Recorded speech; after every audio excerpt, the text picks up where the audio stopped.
justice.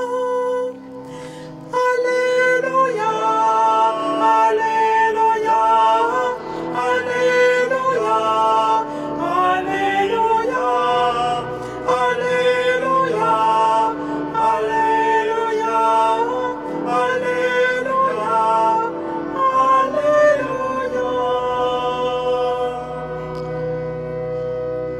Le Seigneur soit avec vous. Et avec votre esprit. Bonne nouvelle de Jésus-Christ selon saint Matthieu.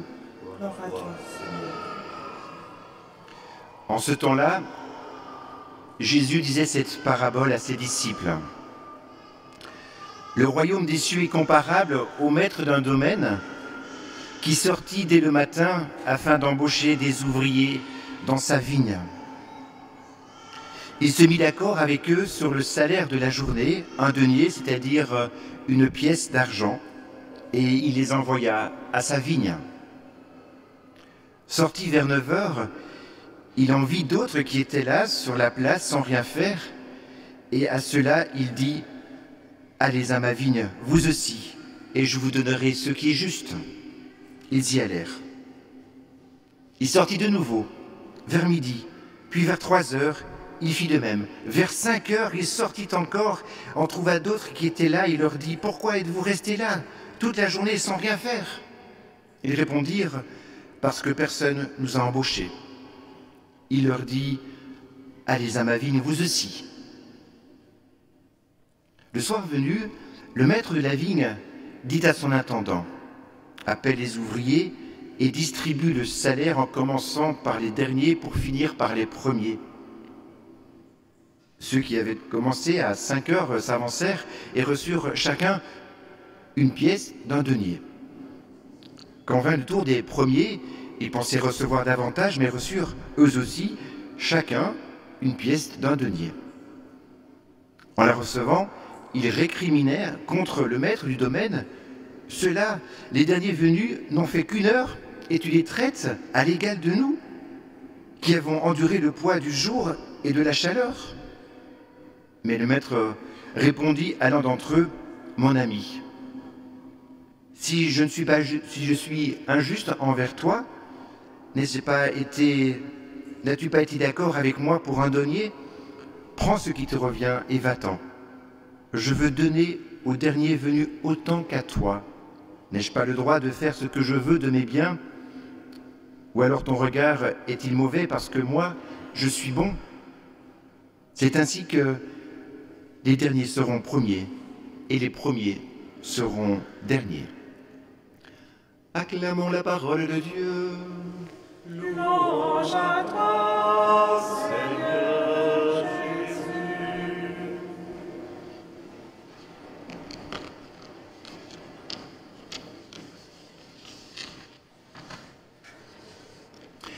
Voici donc une belle histoire d'une vigne, dans une région comme la région de Champagne.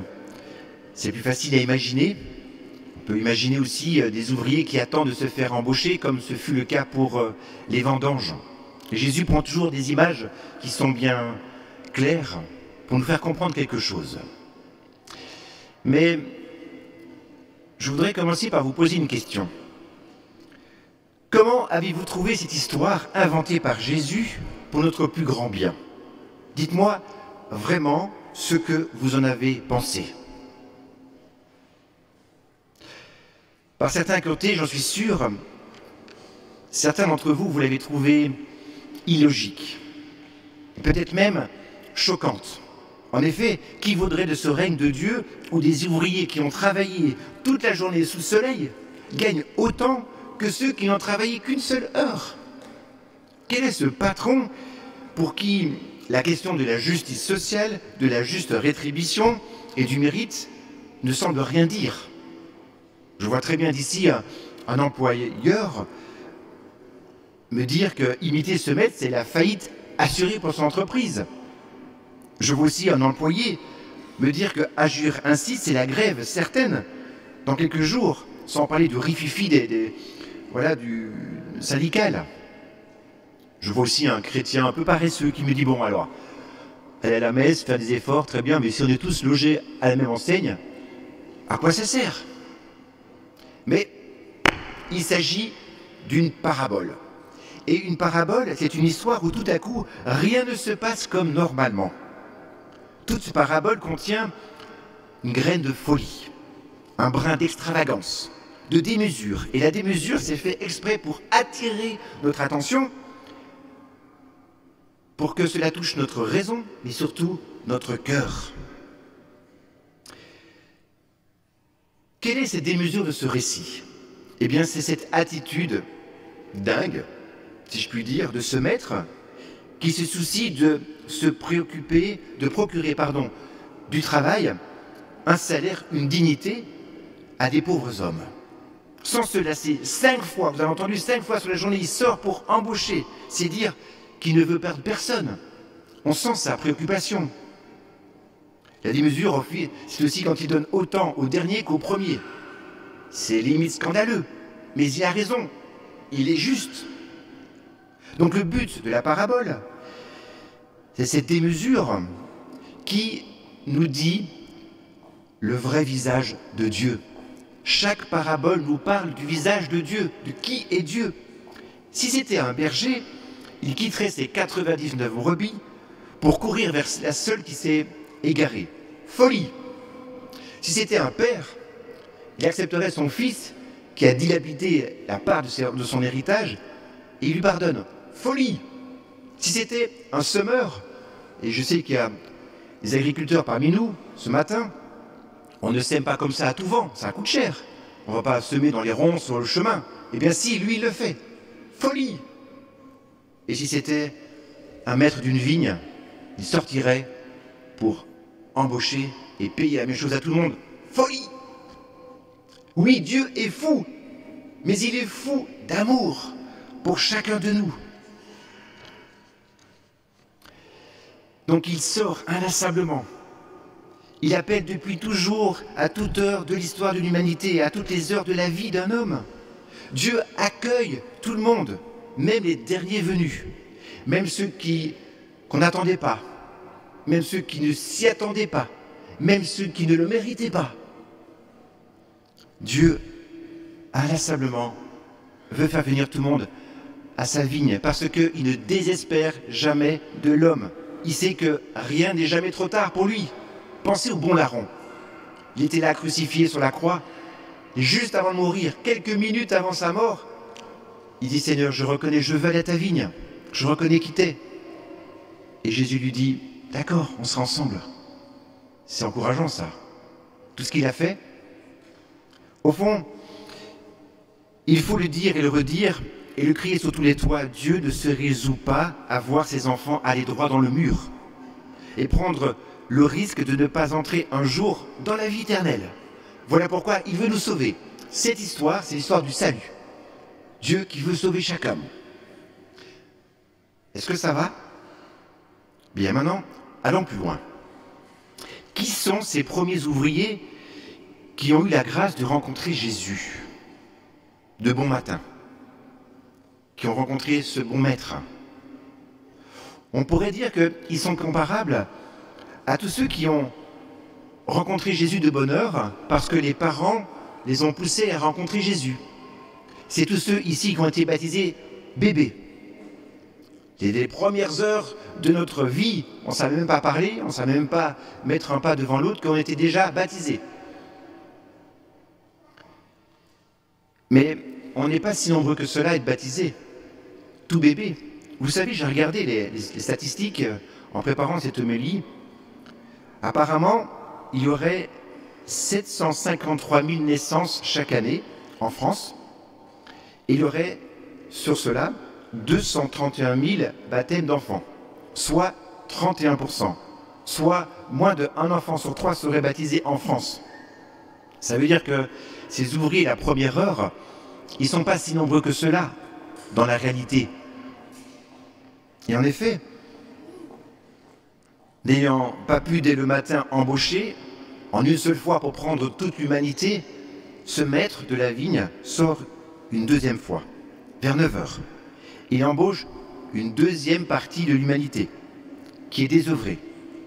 Il a remarqué qu'il n'y a pas de dialogue entre eux, il voit ces hommes et il dit « Allez à ma vigne ». Donc c'est un ordre, allez-y. Parfois, sans doute, nous sommes, comme le Christ nous le montre, il ne faut pas avoir peur de donner un ordre et d'indiquer l'adresse du Seigneur. Va à l'église, fais le parcours alpha, viens avec moi, Cana par an, viens, je t'emmène.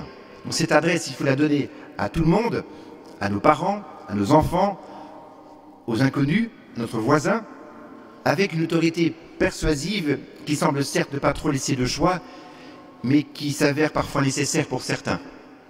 On ne transige pas quand un être est désœuvré, quand il est arrêté dans son processus de croissance spirituelle. Voilà pourquoi nous mettons l'accent dans notre espace missionnaire sur cette croissance. Nous devons grandir. Qui est arrêté maintenant? Alors il y a un ordre. Va, continue. Est-ce que tu vas t'inscrire aux différentes propositions? Fais quelque chose pour ta vie spirituelle. Fais quelque chose pour ton enfant.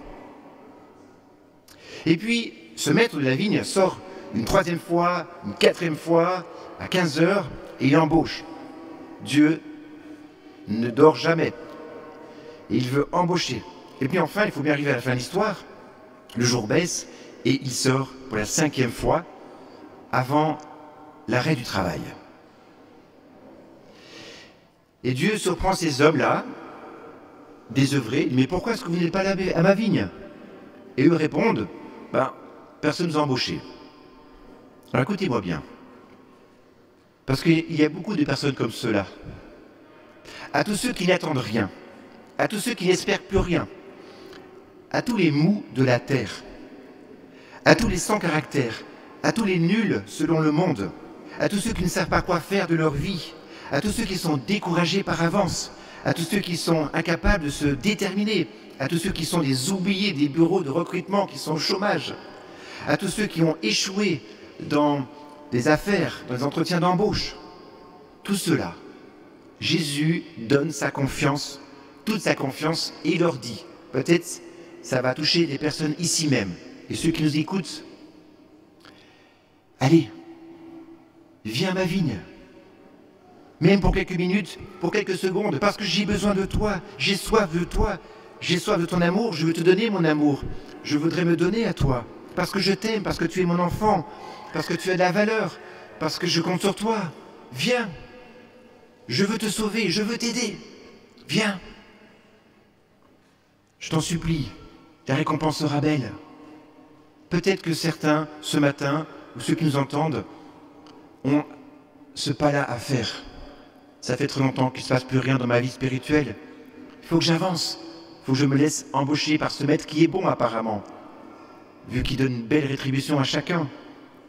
Alors comme nous venons de l'entendre, et je termine avec cela, le Christ poursuit chaque homme, du berceau à la tombe, du matin, de l'aurore jusqu'à la nuit.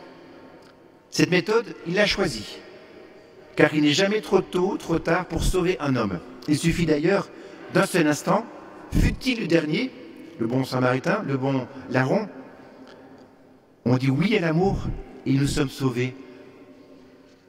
Nous sommes dans la joie. Je pense qu'aujourd'hui, beaucoup de personnes n'ont pas vraiment connaissance de cette vigne, où ils peuvent trouver du travail, où ils peuvent être payés, ils peuvent être sauvés par un bon maître qui les aime. Et je suis convaincu que l'âme humaine est disposée, beaucoup plus qu'on le croit, à accueillir ce trésor du Christ, tout simplement parce que l'âme humaine est actuellement à bout de souffle. Vous savez, les bonheurs promis par notre monde, les valeurs de notre monde ne sont pas au rendez-vous. Et l'idée de crise domine notre société entière. La peur de ce virus qui se propage à nouveau. Les hommes ont besoin de Dieu. Donc, c'est le moment favorable pour annoncer avec amour, avec respect, avec conviction, notre joie de croire, parce que nous avons trouvé ce maître, nous connaissons cette vigne. Ce maître qui veut tous nous sauver. Allez mes frères, soyons donc ses apôtres. Pas de tiédeur, l'enjeu est de taille. Que notre espace missionnaire soit encore plus chaleureux, familial, rayonnant, non pas exclusif mais inclusif, accueillant.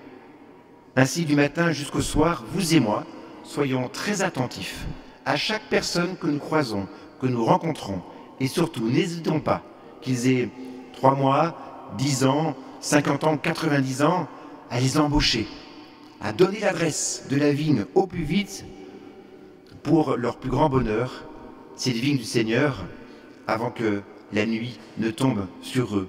Amen.